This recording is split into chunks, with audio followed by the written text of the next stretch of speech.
It's another edition of Time About the Movies, and today we're taking a look at the films of April 10th, 1998. And not as many movies as we were going to look at originally, but still a lot of movies to look at. 8 is still a very high number. I couldn't find any footage for I Think I Do, The Last of the High Kings, and Stolen Moments, so we could take those off of the list here. But we still have 8 movies to look at here. It's still a packed show, so let's go ahead and get right to it. Let's not waste any more time, and let's just jump into the big new release of the weekend, and that is Nicolas Cage and Meg Ryan in City of Angels.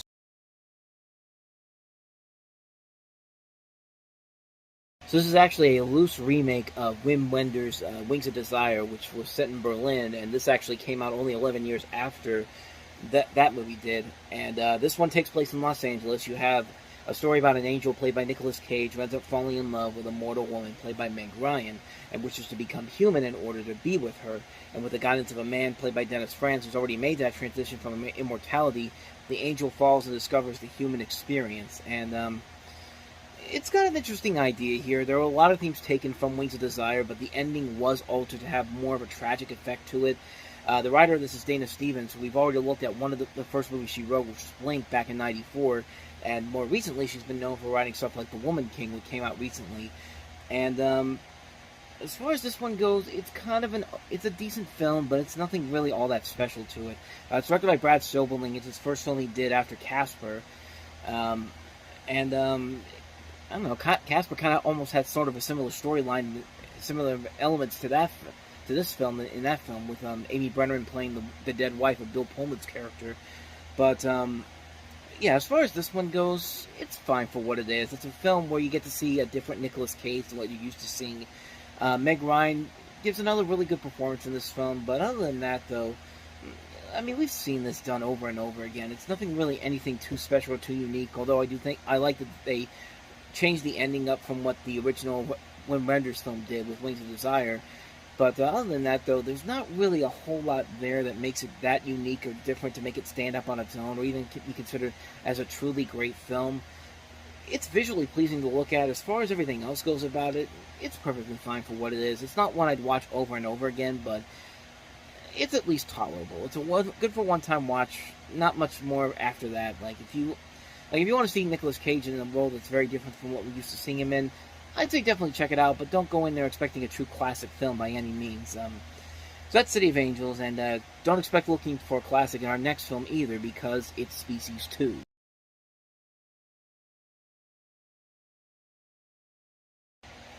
I mean, what did they think was going to happen? I mean, no, really, what the hell did you think was going to happen when you have a woman who has half of the creature from the first movie, and she meets this other person who's been affected by the same stuff that was given to the other person in the first movie, and what the hell did you think was going to happen? You basically have a story of an astronaut son of a senator.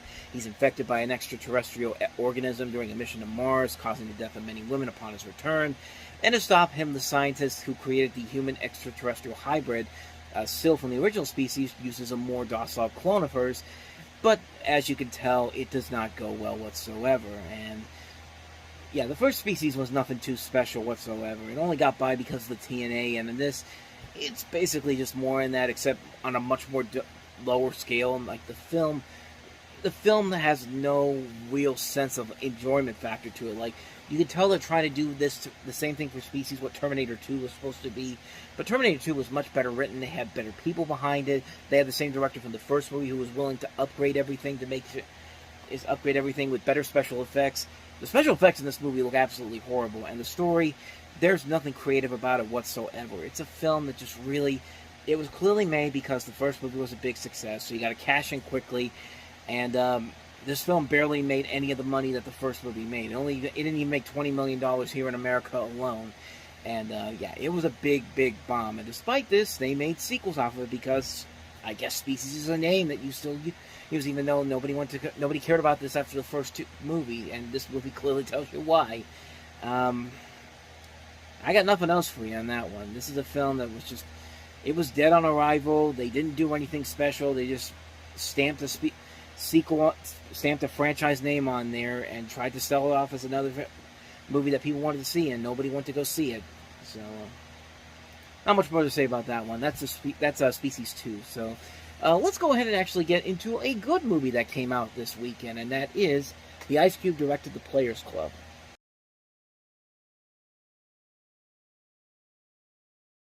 Or the better version of striptease and showgirls. I mean, this is the best of the stripper movies of the late 90s.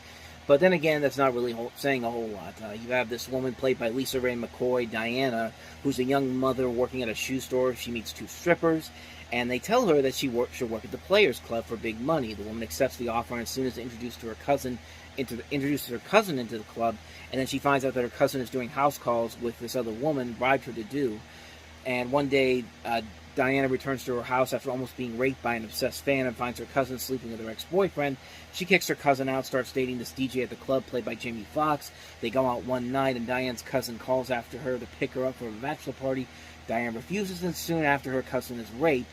And now she has only one option, to put one of the strippers, Trix, in her place. And yeah, it goes heavy on the. It's a much heavier storyline, but it isn't afraid to mix up the comedy and the dramatic parts in there, and it's done pretty well. I mean, for the movie itself, like I said, it's what I think a movie like a Showgirls or a Striptease was trying to be like, but instead they just went for the hardcore TNA and nothing else in terms of story wise. But I mean, here you get a lot of enjoyment from the actors in here. I mean, Lisa Ray McCoy in the first film does very good here. Bernie Mac is very good here. Monica Calhoun, A.J. Johnson, Ice Cube, Jamie Foxx, John Amos, Tiny Lister's in here, Charlie Murphy, Terrence Howard, Faison Love, Michael Clark Duncan. Just a phenomenal cast in this film, and a really good storyline that you get invested in very well. Like, you get invested in here. And it's a shame that Ice Cube never really did any more directing after this. I really would have liked to see what he would have done with more directorial projects here, because there is a lot of, you can tell he put his effort into this and made a pretty entertaining film that really is very underrated, I would think. Did not get a lot of good reviews when it came out, but honestly, when you compare it to some of the other stripper movies of the 90s, the late 90s I should say, it's easily the best one of the bunch, and it helps to have a good cast, a good story, and a good director from Ice Cube. Like I said, I really would have liked to see what he would have done if he had gotten more chances to direct films like this, but I don't think he's ever directed another film after this. I could be wrong on that. He's never directed another film, but he did direct a 30 for 30 ESPN episode straight out of L.A. talking about the Los Angeles Raiders in the 80s. But other than that, he's never directed anything, and I really would have liked to see what he could have. I thought I saw another name there, but yeah, I would have liked to see what he would have done as a director on another film. But Players Club definitely is very underrated. I think it's a film that a lot of people should definitely check out. So, anyway, back to the crap again. Here's Jack Lemmon and Walter Matthau in The Odd Couple 2.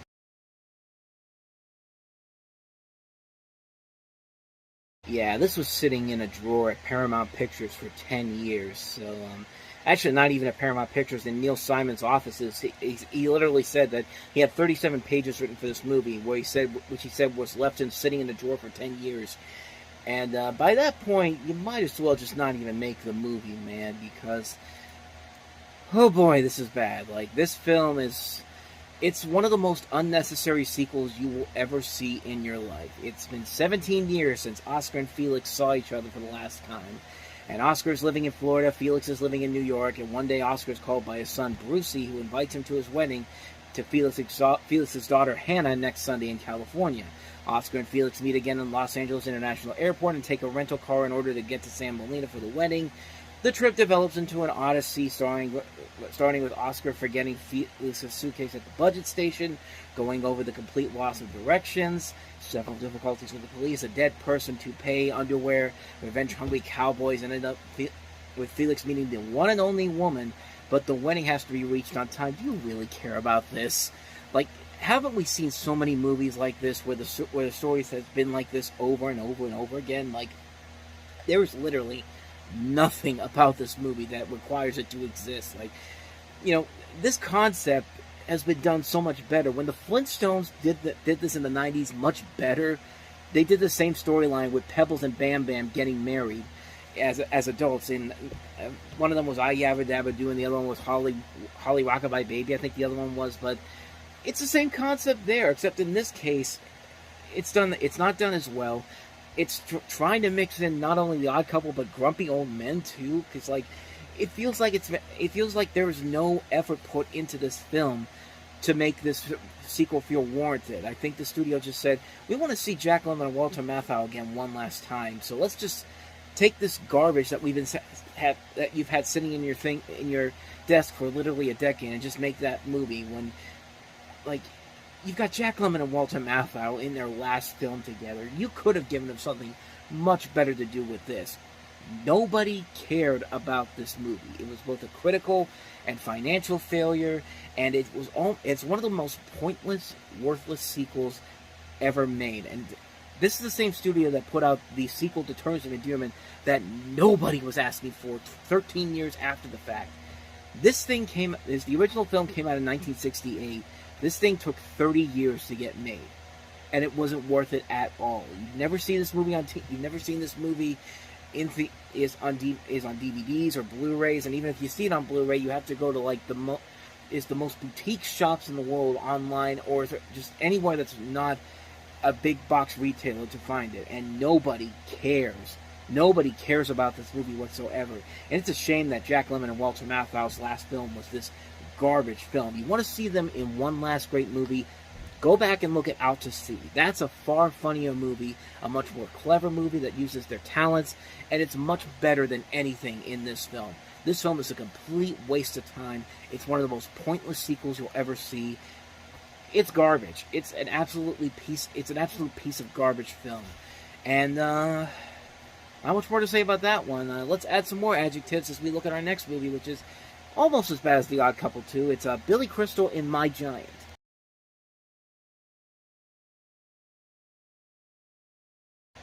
Here's another movie that was just a bad idea. That was just they thought they had something clever right from the get-go, because here's this 7.5 foot tall guy with this tiny little guy played by Billy Crystal, and hijinks ensue. And no, it doesn't. Billy Crystal plays a down-on-his-luck movie agent. He goes to this site in Romania to be with his only client, his former paperboy.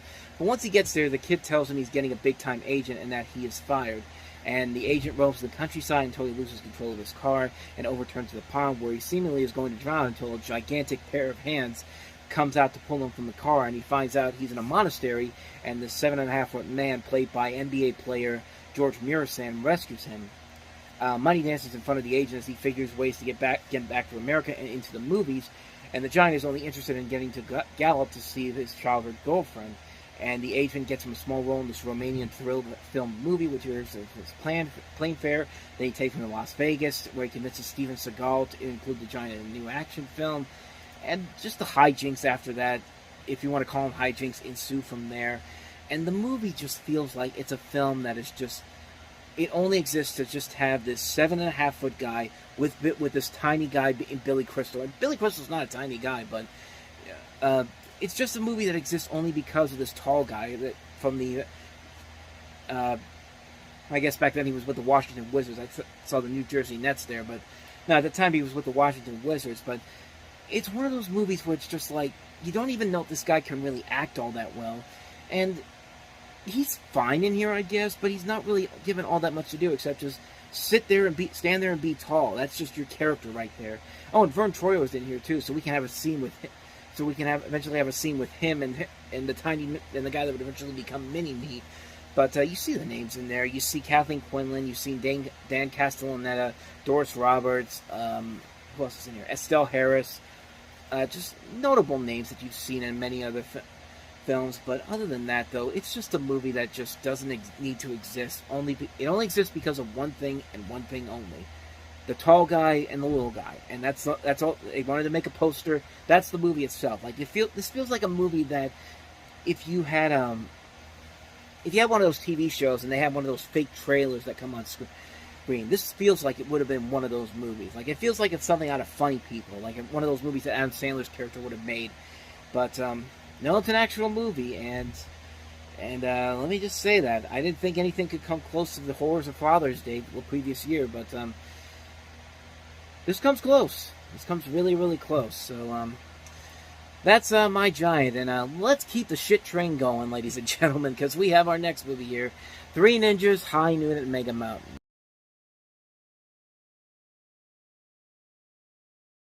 with Hulk Hogan with this really bad looking, I mean, like his really bad blonde wig that he has on.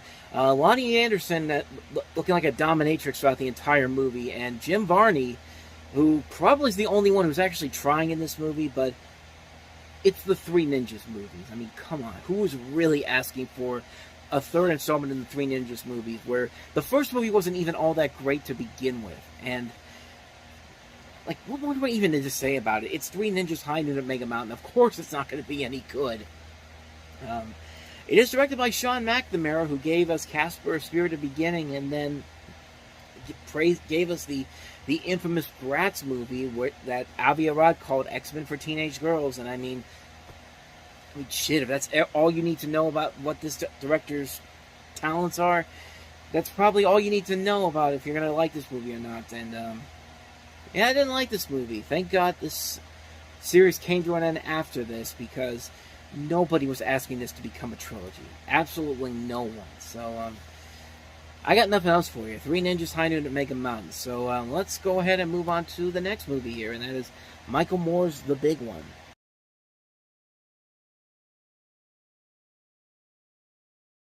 So this is a documentary film from Michael Moore. It documents Moore during his tour promoting his book at the time in '96, and much of the film is about him unsuccessfully chasing the heads and chief executives of major corporations around the U.S. in order to confront them or conduct a personal in-depth interview. He's eventually able to talk with Nike, and the film criticizes President Clinton and other major candidates from the '96 presidential election for failure to address economic issues. It also discusses Clinton's betrayal of progressive economic ideals. And it's Michael Moore. It's a Michael Moore documentary, and it's him coming back to form after his last movie was his only scripted film he ever did, which was Canadian Bacon. But other than that, though, this does not hold up as much as some of Michael Moore's other documentaries. Because it doesn't have that same spark as something like the movies that would follow after this. You know, Bowling for Columbine and Fahrenheit 9/11 and Sicko, Capitalism: A Love Story. Those movies, I think, served much better purposes. But this, it felt like Moore was kind of lost in what he was trying to do here. Doesn't really feel like he had a good idea of what exactly he was trying to go for in this film, at least judging from what I saw from the first time I ever saw this. But I mean, I don't think it's one of his best documentaries, and it helps that the ones that came after this were much better after this one. But yeah, that's pretty much all I got for you on that one. That's the big one. So on to the last film we have here, and that is Sonatine.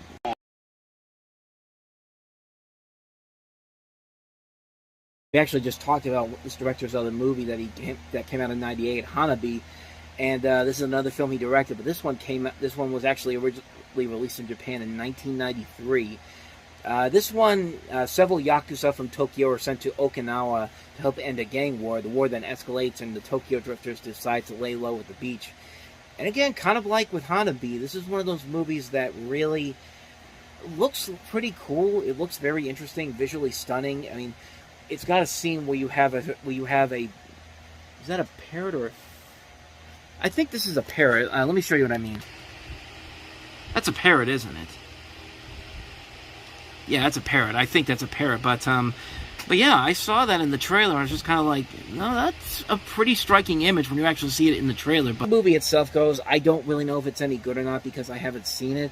But I mean, just like with the other movie, though, I am kind of tempted to check it out. I mean, this director, Takashi Kitano, I think he's got a good idea of what he's trying to go for here, and I think it does look like it could be something really interesting. So maybe one day I'll definitely check it out, but that is Sonatine.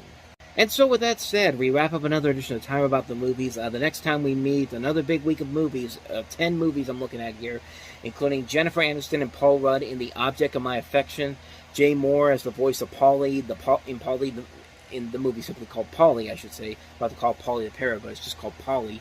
The Major League sequel that everybody was asking for, said no one ever. Major League Back to the Minors, which you might be surprised on how I feel about that movie. I'm just going to tell you right now, I think it's better than Major League 2, but we'll delve more into that when we get to that one. We also have Night Watch, Suicide King, Sour Grapes, Chinese Box, Homegrown, Wild Man Blues, and 24/7. So that is, I believe that's 10 movies. So, and who knows, we might not even get to cover all of them if I can't find any footage to really look at here. But we will look at those movies next time around. But until then, Thank you very much for watching, and if you want to see more videos like this, please hit the playlist on the next page. Check out the previous episode. Also, don't forget to hit the like and subscribe button if you want to see more videos like this on this channel. So, with that said, thank you so much for watching, and I will see you guys next time. Until then, as always, take care.